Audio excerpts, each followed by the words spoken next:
So welcome everybody to this session about making a living from writing. I have a feeling we might have a lot of questions about this particular topic. So I'm Rachael Hanel, I'm the moderator. I'm a member of the Deep Valley Book Festival Planning Committee.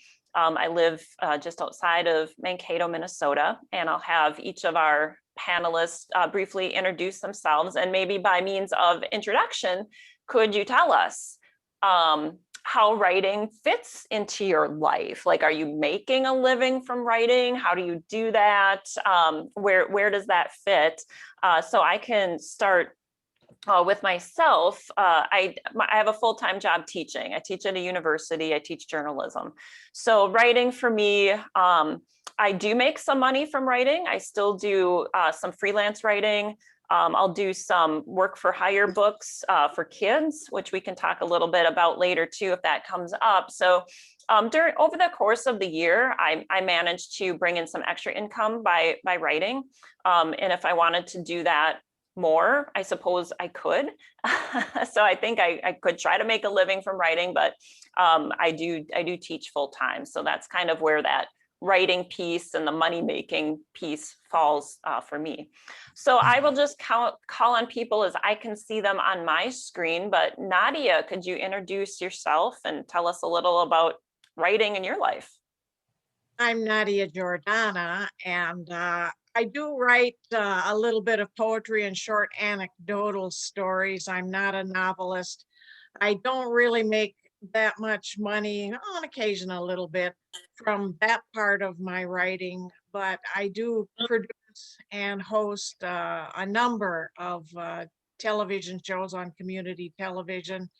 I interview authors. A full 75% or more of my clients are authors. So I make money helping authors get out there to where they're in front of people and can start making money themselves. Thank you. Kiersten. All right. My name is Kirsten Hall. I have been publishing my own books since officially 2005 is when I first wrote my book, but then I jumped into it full force in about 2014. Let's see, I currently have 5 books out. I've got another possible 5 or 6 books coming out in 2021. I do make money. I make money when I have events and I get to go see people, because then I can make money. And I will say 2020 has just not been a good year. Shocking. Yeah. And then I'm also a publisher of Fox Point Publishing. So I help other people make money too. And we cannot wait until the world opens up again. Yeah. Yes, we are all there with you. The world will be overrun with writers. I'm afraid so, yeah. Diane, how about you? Hi, yeah, so I'm Diane Windsor, and I'm actually a small independent publisher out of North Texas. And so, like Kiersten said, I help other authors sell their books, produce their books, and I've also written a few of my own, but I found that I think I'm a better publisher than a writer. As far as making money, there's a little bit, and it helps me that, I share royalties with my authors. I do try to be very fair to them and not just give them a teeny tiny percentage. I think it's important to pay them for the work that they have done. But also, like others, I have a full-time job and I am a technical writer. So that's, I also think that's how I fit better with the publishing, because I can make Microsoft Word do anything it needs to do, basically. That's a handy skill. Yeah.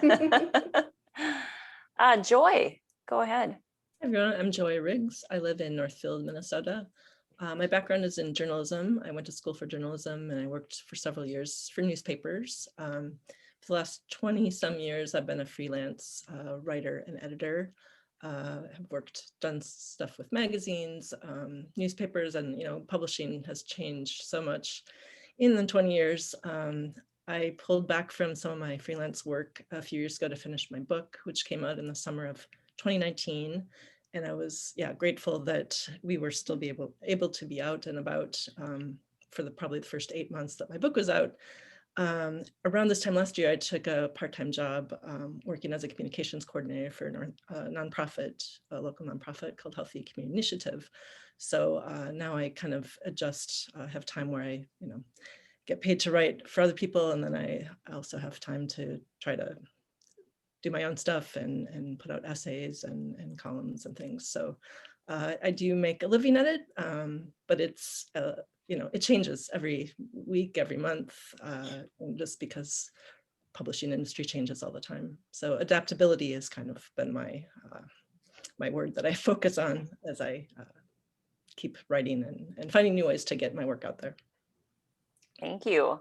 Katie, go ahead. Hi, I'm Katie Roiger, and I am a full-time freelance writer. I've been writing freelancing for different publications and magazines and websites, companies rather, since 2015, but I went full-time in actually a year ago in March, which was a rough time to do that. But we're here. It's a lot of fun for me because I do most of my work for features and like magazine stories and stuff like that. So I get to meet a lot of interesting people. I also do proofreading for editing companies, and that's been fun for me too. Before I was a freelance librarian, I actually was, oh gosh, I can't talk today. Excuse me. I have an 8-month-old, and he was up for 5 hours last night. So thank you everyone for your patience with me today. But before I was a freelance writer, I was a librarian. And so I still do that part-time as well. It keeps me busy, and it helps me see what kind of books are coming out by independent publishers, stuff like that. So that keeps me in the loop. Great, thank you. Jonathan. Yeah, I'm Jonathan Sweet. I live in Chaska, Minnesota. And yes, I work as a full-time writer. I have written 6 books, but like everyone else, I'm not getting rich from the books. So I do work as a full-time freelance writer and editor now, and have been doing that since 2017. Before that, I spent from 2000 to 2017, I worked for a number of different magazines in an editorial capacity, and spent a lot of that time hiring and working with freelance writers. So, as we go on, I'll have some thoughts kind of from that side of things as well. All right, thank you. That's helpful. Frank. I'm Frank Weber. I'm a forensic psychologist. So I'm the guy who gets called in on homicide and sexual assault cases to do assessments on the person accused of the crime. I actually started writing mysteries to vent from my work, because as when you spend your day talking to a serial rapist, you can't come home and tell your wife and kids, hey, guess what I did today? Traumatize the whole family. So that's how I started writing, and I'm fortunate that I do make some money writing, but and I'll share a little about that. I really enjoy my work. Good, thank you. Melinda. Well, hello, everybody. I am signing in from New Orleans, Louisiana. And actually recently just over a serious bout with COVID, even though I didn't leave the house.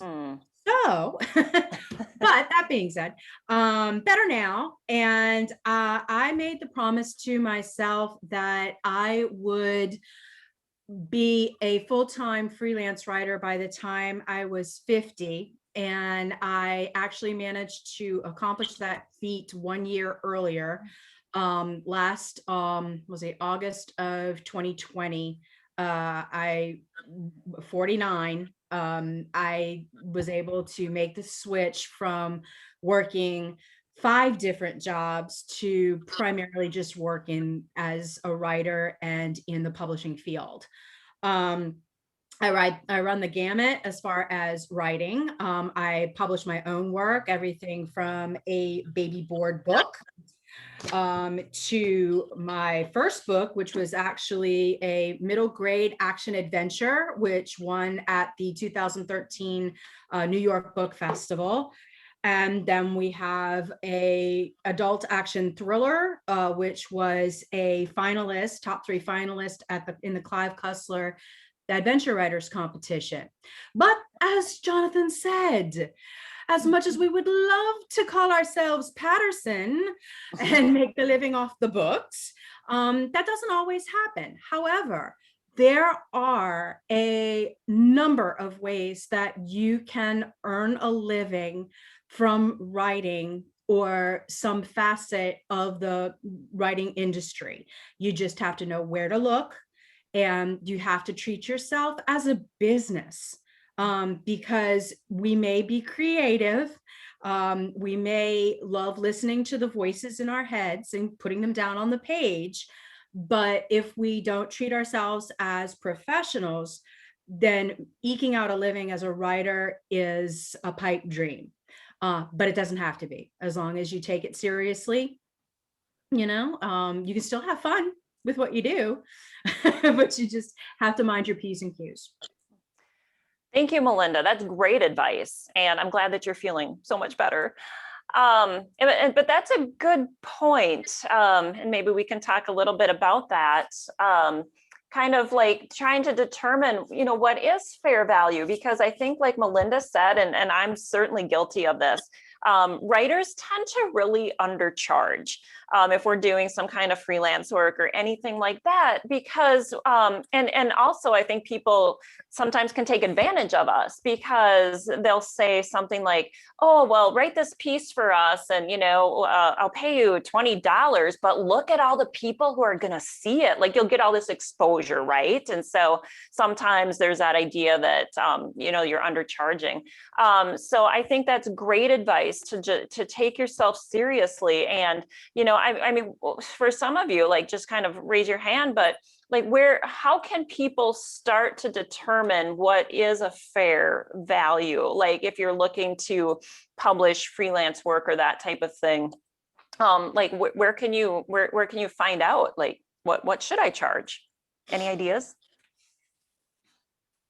There are actually charts that are out there on the web that are published by authors guilds, that will have fair rates for a litany of different types of writing, whether it's ghostwriting, whether it's copywriting, whether it's a magazine feature article. I'm like terrified to like go off screen and like look up the actual address of it. But Authors Guild is what's popping into my head as to where the last place I pulled my chart from, because you can see it lays it out cleanly and simply what the going market rates, the fair going market rates are, because many writers don't realize that you're a small business, just like the mom and pop, coffee stand down the street, like, the boutique linen company in the strip mall. And you have a product to sell. And it's only fair that, you treat your product with a fair price, just as you would as if you were selling somebody, a $5 cup of latte. Mm-hmm.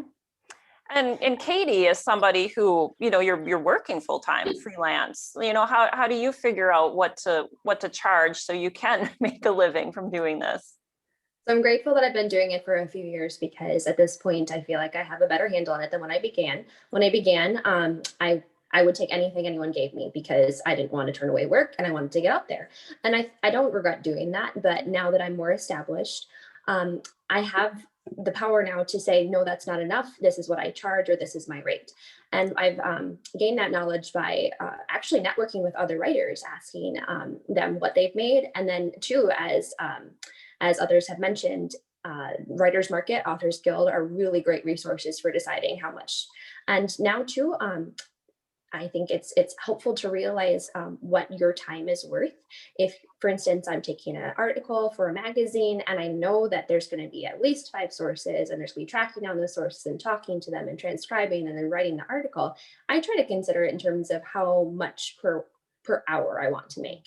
And then I'm not wasting my time on something that once it's finished will really not benefit me that much at all. Because yes, writing is good, writing is powerful, but it's more of like it's not really like a tangible product. It is once it's in the paper, but when you're writing it, it's more kind of a loosey-goosey thing that I think people don't always have a great background for charging you for. So sometimes it's helpful if the writer themselves says, this is what I'm worth. I found when I'm more upfront with my publishers and with my editors, they're more likely to come to an arrangement that benefits both of us. Great, thank you.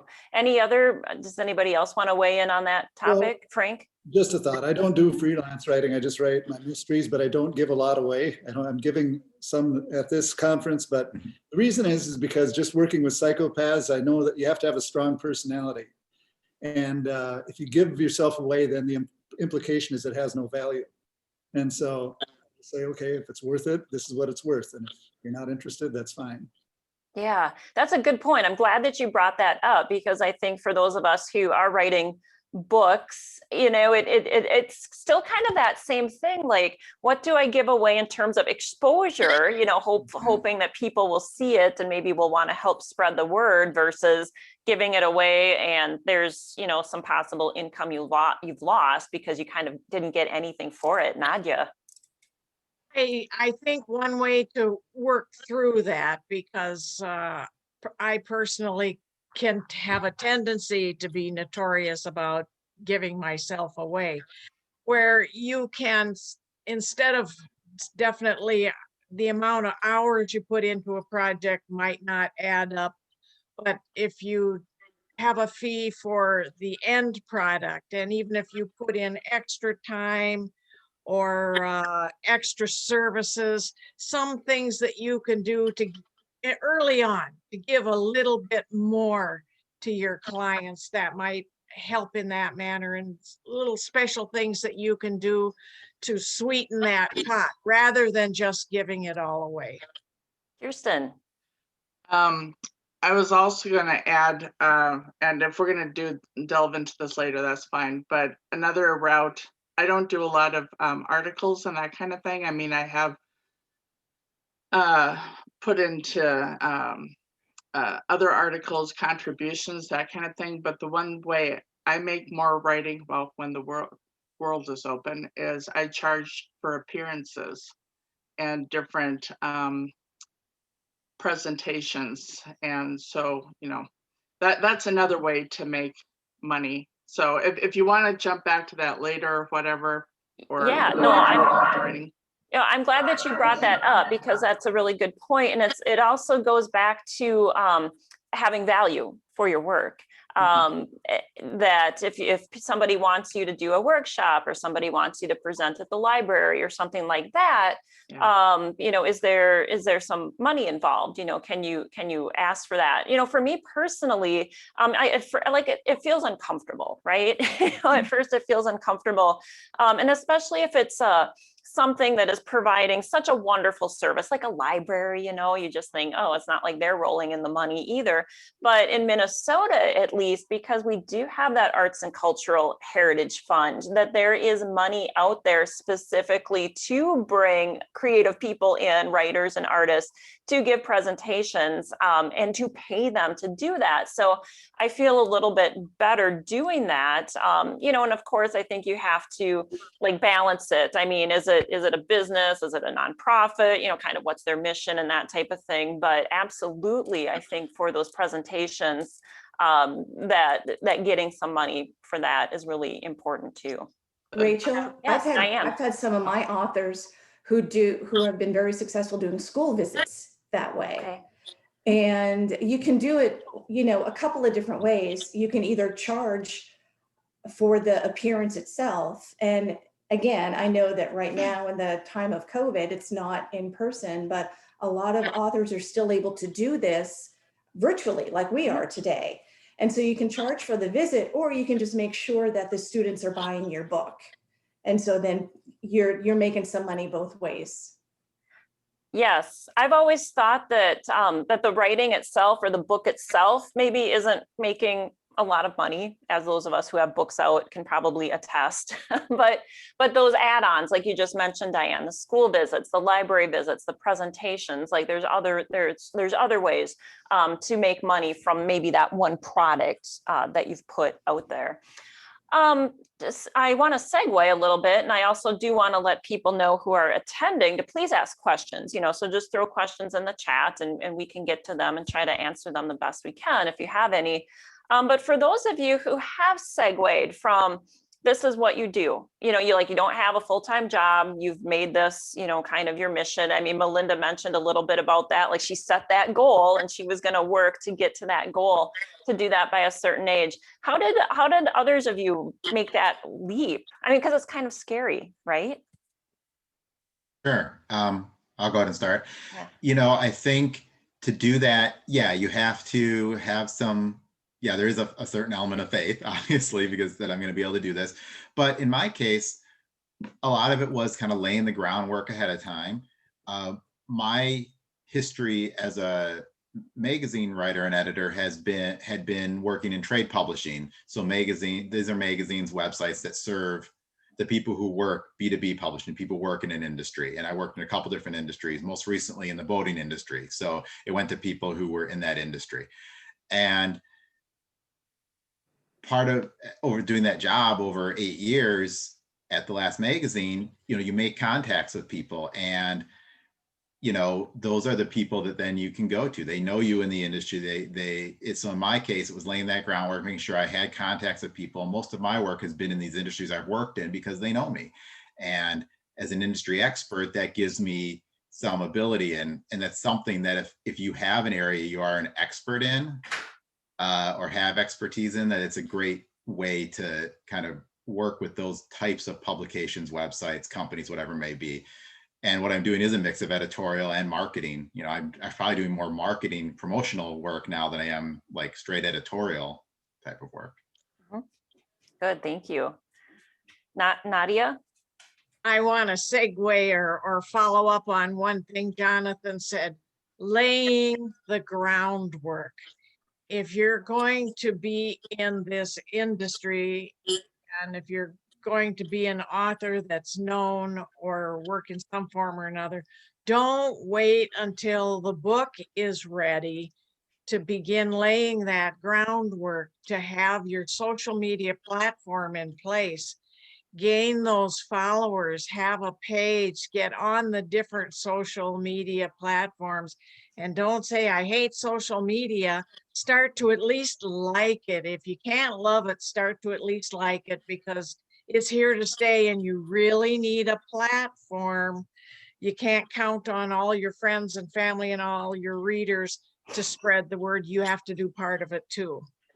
Yeah, thank you. And Diane and I are quite familiar with this because we actually met through a group on Facebook, and then this group also meets every other week that talks about exactly what you just said, Nadia. Like whether you have a book out now or whether you're writing and your book's coming out in 5 years, way down the road, what can you be doing now to start to promote yourself? So if anybody else wants to weigh in on that, kind of just that larger issue of networking, you can't write in a tunnel, right? Yeah, Joy, go ahead. Yeah, I would say my background, I worked for newspapers and I had colleagues. And then when I, decided I'm working from home, I'm doing my own thing, which I love, but then I also, miss the connection with other people. And so building a writing community has been very important for me. And so having colleagues, in a untraditional way, people I might write with at a coffee shop, or when I did in the time, and look forward to doing that again sometime soon.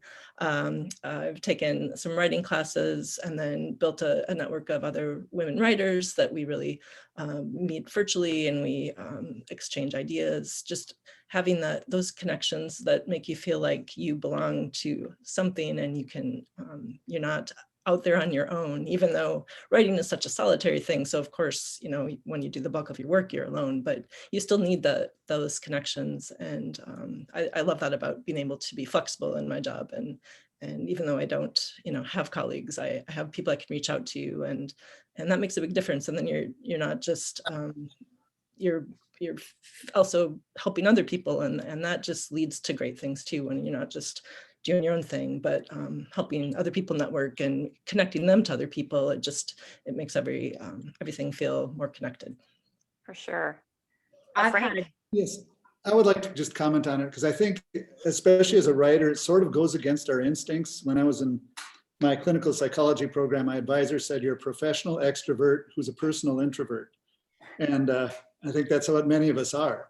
that, and so what I did is when my books came out, I decided, first it went against my, what I believe, because you think you're writing this book and you put it out there and you think, okay, what if it's terrible, but but instead of doing that, I decided I'd just make it a community event. I would write it and then I would invite as much in the community. All of my books include actual places, bars, restaurants and stuff in Minnesota. And like the covers, this is Jenny Brenny. She's a social worker in Benton County.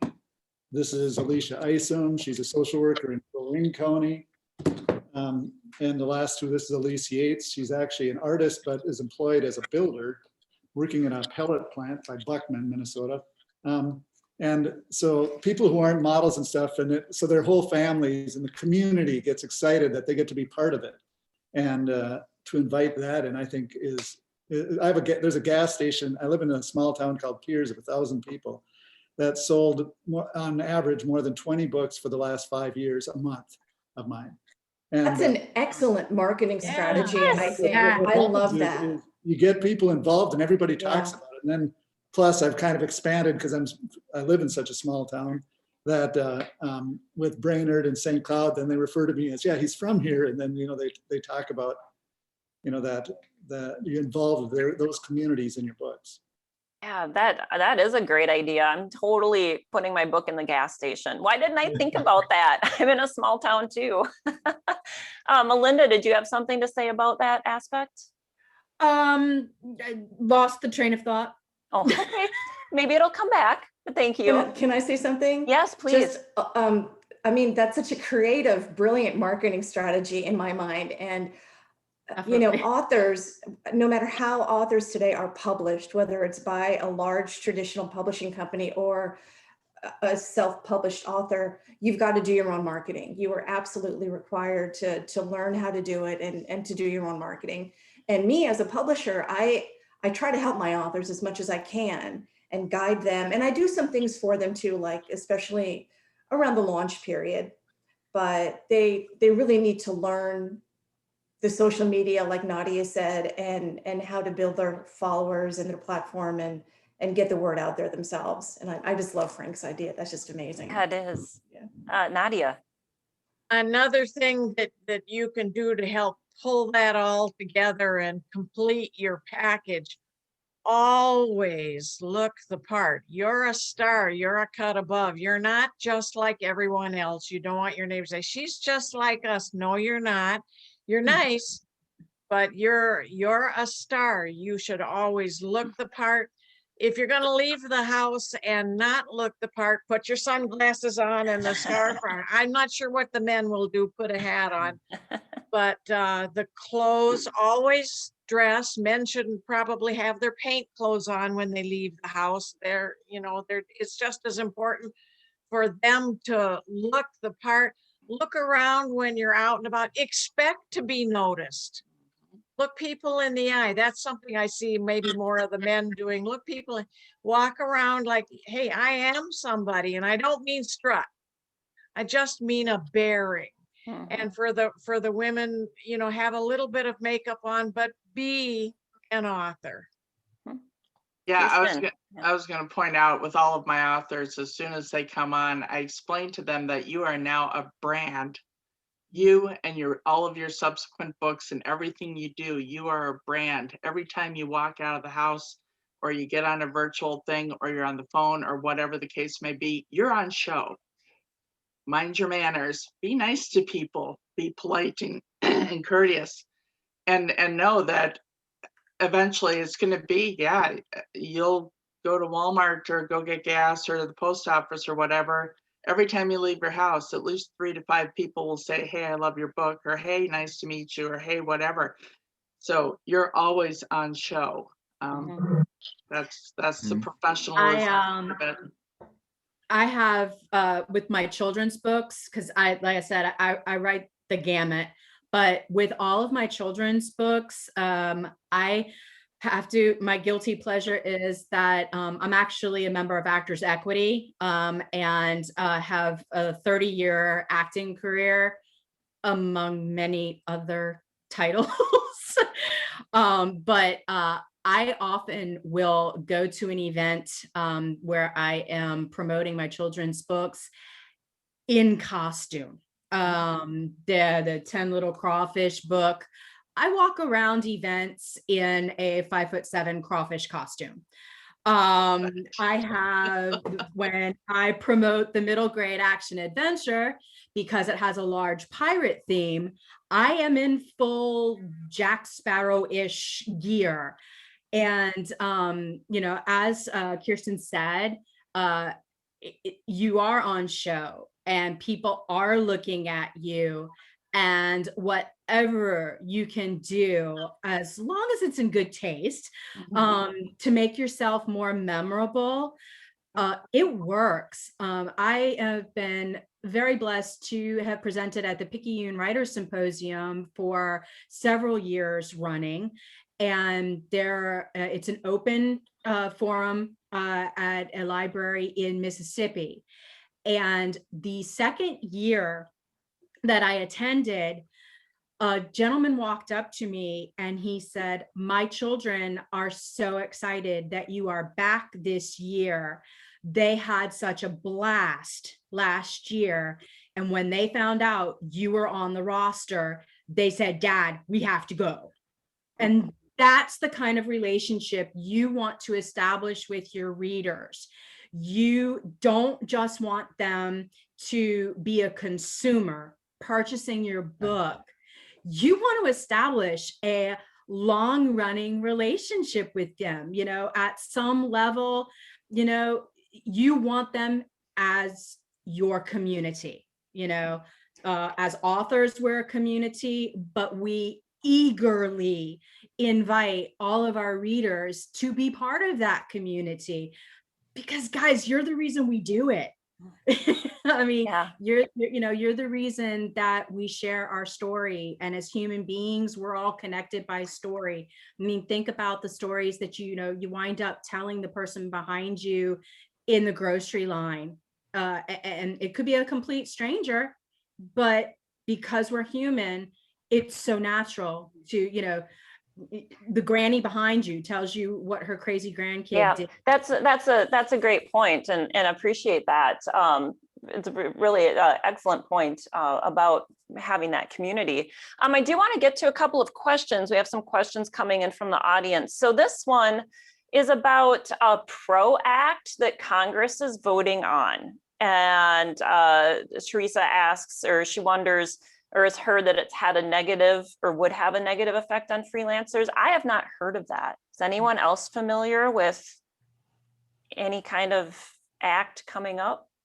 Sounds like it's going to be a surprise to all of us. I guess. I think we all have some homework.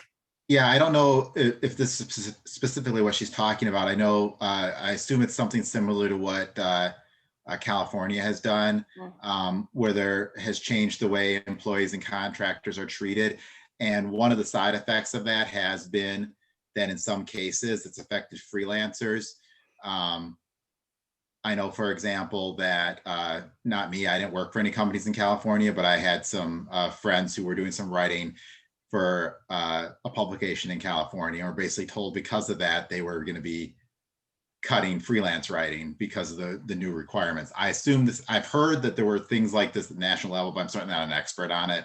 I just know that there's been some concerns that when you look at that contractor versus employee question, freelance writing usually isn't taken into consideration, and the decision that some people may want to be a freelance writer and it's not. So there are a lot of factors that play into it. So I'm assuming that's what she's talking about. Yeah, I bet you're right, Jonathan, that it does have to do with that contractor versus employee, and maybe there's something coming up on the national level that they might be talking about. So I would say yes, if you're a freelancer or want to make some money that way, maybe do some research first about anything that might be coming down the pike. Well, as it stands right now, the freelance industry is actually a $1 trillion industry as far as writing is concerned. So that's a big pie to get your little slice out of. So I can't imagine that any decision that would be made would completely preclude you from making a living as a freelance writer. It may require adjustments, but naturally as freelance writers, we're always adjusting. I believe, was it Joy, I think said that publishing industry changes on a daily basis. Yeah. And you have to stay, apprised of the trends. So yeah, I agree with you, Rachel. Just, do some research. Yep, do some research, national prepared. level.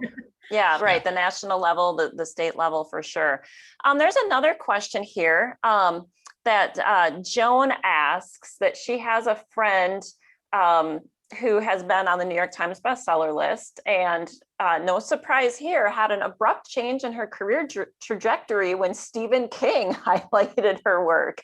Have any of you had an experience where maybe a person of note has supported you or given you a shout out, and has that made any difference?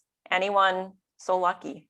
Well, not necessarily a celebrity, but I had a great review in the Minneapolis Trib, and then all of my books sold out and we had to go into reprint. And then the same thing happened with the St. Paul Pioneer Press. Great. Yes, I did see your book in the Star Tribune, Frank, now that you mention it. Yeah, that kind of attention is wonderful. Nadia, did you have something there? Yeah, this was 10 years ago or so, but so it doesn't happen very often. I wrote a book on weight loss after having accomplished that effort. And I had been watching Biggest Loser, and what's the name of that gal now that I'm on the spot, I can't think of her name, but she was the first female Biggest Loser, and she came to town. And we got to do a few photos, and she promoted my book very briefly and in a photo, and that was very fun. Good. Could you tell? Like, did it have some, like, it got the word out about your book to a wider audience? A little bit, and it made just a little bit of a difference. Oh, and then one other time I interviewed. I'm gonna space out on her name. She was that exercise woman that used to do the Stop the Madness. She's kind of half. She was just a real wild woman. She was real fun. I interviewed her on a show once, and that was like 8 or 9 years ago. I still get traffic to my website. Just that link. Yeah. The bigger the name, the more the traffic will last to your website over a period of years. Sure. And I think these days with social media makes it a little easier, to try to make those connections, even though it's a little difficult there. Oh, and I do want to mention too, we have been talking a little bit about marketing and how you market yourself and that kind of thing. And Diane reminded me that she offers a free book marketing planner. Do you want to talk a little bit about that, Diane? Yeah, thank you for letting me talk about that. Yeah. It's a free printable planner. It just kind of, it's similar to this. It's just to print out something that you can put all of your marketing efforts in one place. And it also gives you guidance as to what you need to do, like forming your advanced reader team, your support team, various social media tasks, getting onto podcast or guest blog posts, just all different kinds of things. And it's available at my website, which is motinabooks.com, MOTINA books. And anybody can just go ahead and download it. Thank you, Diane. Thank you. I'm just looking at the chat too, and it looks like Paula had put in some information about this PRO Act. So if people want to know a little bit more about that, it looks like she did her homework for us. So that's pretty great. And it looks like a question just came in just now that Jim is asking. If you had to rank the top 3 sources of sales exposure for you as an author, what would they be among these? And he has a little list here. So he has social media, readings or signings, book festivals, a blog, email newsletters, book reviews, word of mouth, radio, any other? So who would want to weigh in on maybe what's been useful to them? Melinda? For me, it's always been business to consumer, like one-on-one networking at festivals, book signings, library events, and things like that. With the pandemic flip of the model, participating in virtual book festivals and online events is when I see higher sales versus just straight online sales. Like when I track my online sales, anything where I can actually connect one-on-one with readers, that's where I see, larger sales.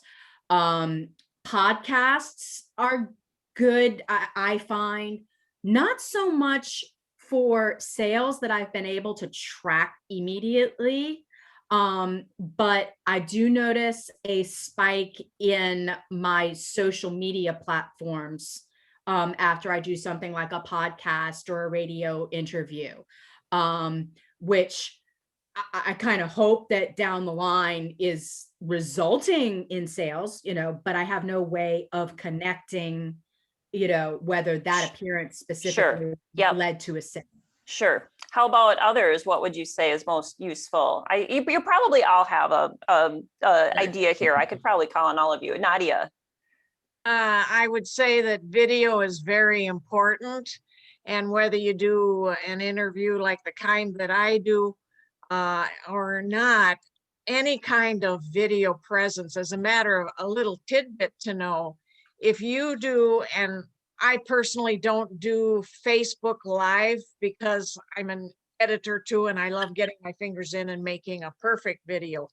But Facebook Live video, if you can do that, you're going to have your presence there. Facebook gives live video higher priority in their algorithms. So they will put those in front of more people than, say, an average clip of video that's been pre-recorded. I still do all my stuff pre-recorded because it comes out better. But it's interesting to know that if you're real good at doing live and talking on the fly, you're going to get some good coverage and some preference from Facebook.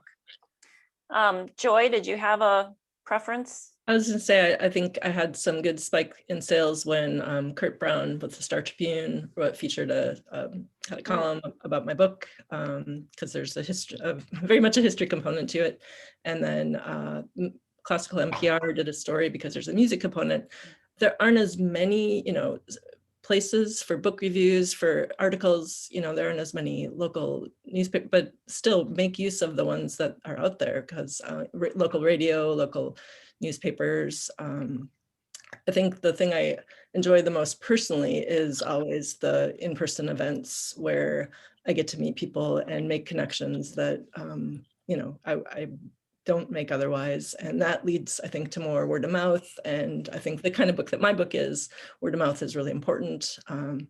So yeah, but kind of the variety, whatever, you try something and see if it works. And if it doesn't, try something else. I mean, there's so many different, and have fun with it. One of the most fun events I had before things shut down was there's a coffee shop in Northfield called Little Joy. And my name is Joy. And so I approached them and said, could I do a reading here? And they're like, yes, you're a great customer. We'll do a reading. And so it wasn't a huge event, but it was just so much fun. And, and I sold some books and, so yeah, just be creative and do something that you enjoy as well. Frank, did you Well, want to weigh in? I think word of mouth has been very good for me, which may be targeting my own ineptness in advertising, but also the book festivals and the signings to me are very big. And I've been on national investigative shows, which really didn't impact my sales, other than I was able to get interviews in papers, which I could promote my books in. But as far as being, I thought that was interesting that, but what part of it is when they see you on television, they don't necessarily see you as an author. And so, Right. Yeah, which can be a struggle for people who kind of have that dual career, where you have this day job and you might be known for that. And how do you mention that, oh, by the way, I have some books too? Jonathan. Yeah, a lot of what I have is what a lot of folks have already said, so I won't repeat that. But one thing that I found to be really successful for me, I think we talked a little earlier that a lot of my writing is in the pulp fiction genre, the new pulp genre. And, one thing to look at is, are there especially the private Facebook groups that are dedicated to an area you are writing about.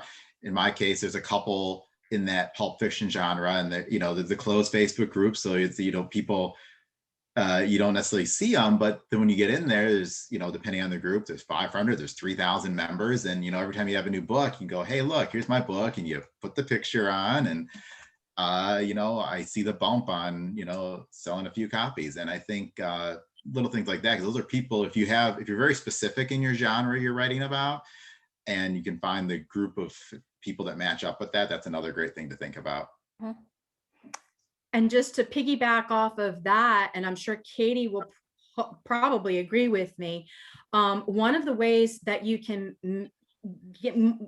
garner more income as a freelance writer is what Jonathan said. Like there's niche Facebook groups, but just like there are niche Facebook groups, there's niche marketing for writing. Like I love to do travel pieces.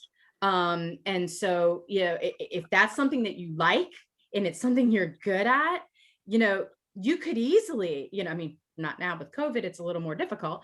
But, you can find your niche, find something that, like right now, travel and, tourism would not necessarily be a market that you would want to target to make a living. However, finance, if you're a finance whiz and you feel confident writing about finance and e-commerce, that's a market for freelance wise that's taking off article wise. Yeah, both in finding a place, a market to market yourself to as a freelance writer, if you're doing article writing and feature writing and things like that, and then finding, those specific Facebook groups. But it's not just on Facebook. You'll find on Instagram, there's niches. On Twitter, there's niches. Look at those lists, find those groups. I loved following my librarians all over the world on Twitter, and have struck up some incredible conversations with them. Librarians, Yeah, that's we love you, Katie. You guys are for sure. Great.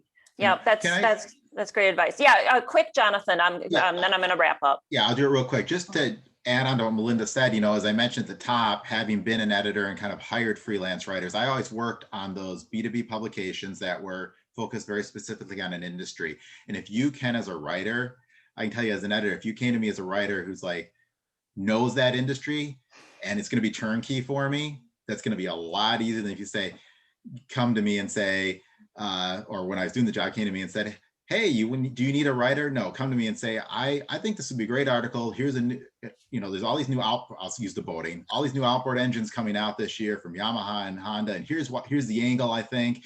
And it's like, cool, great, thank you. You just made my life easier. And every editor, anyone who works in journalism, Joy, this, it's like, it's every editor is overworked and overstressed and has too much to do. And if you can come to them with the story proposal all wrapped up and here it is they're going to love you. So that's great advice to end on. I mean, that makes so much sense. And everybody has their niche, right?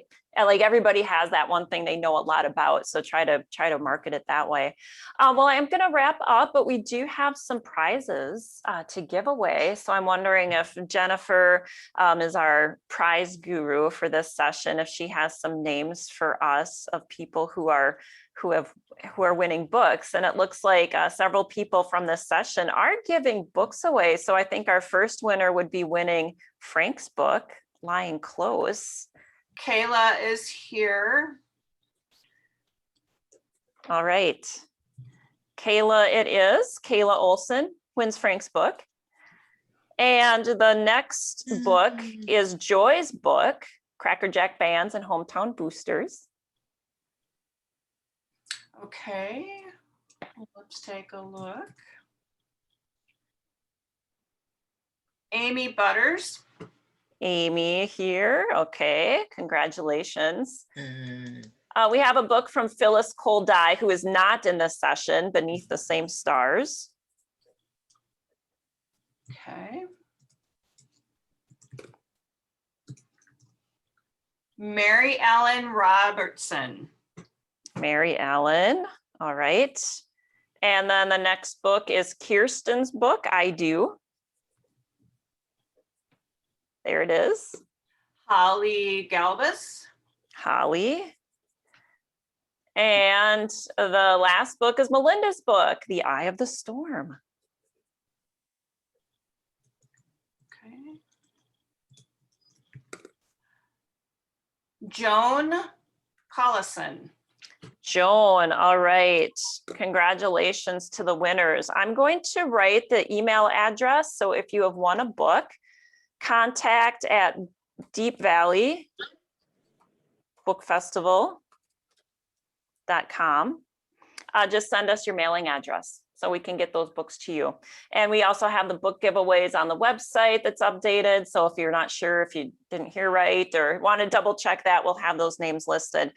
Thanks to all of you for attending. I just want to make sure that you know that you can find information about all of these authors in the author directory on our website. So if you want to learn more about them and find their websites and their contact information and their socials, just look them up there because they all gave us such great information today. So I thank you so much to the panelists today. Thank you for being here. I think there was a lot of good information given out there, and it looks like we have some good comments in the chat too. So thank you all. Thank And you. thanks to all of you for attending. Have a good rest of the day. The next session is 11:30, Writing for Young People. So if that's part of your interest, I think you should not miss that one. So it starts in half an hour. Bye now. Bye, thank you. Bye. Thank you.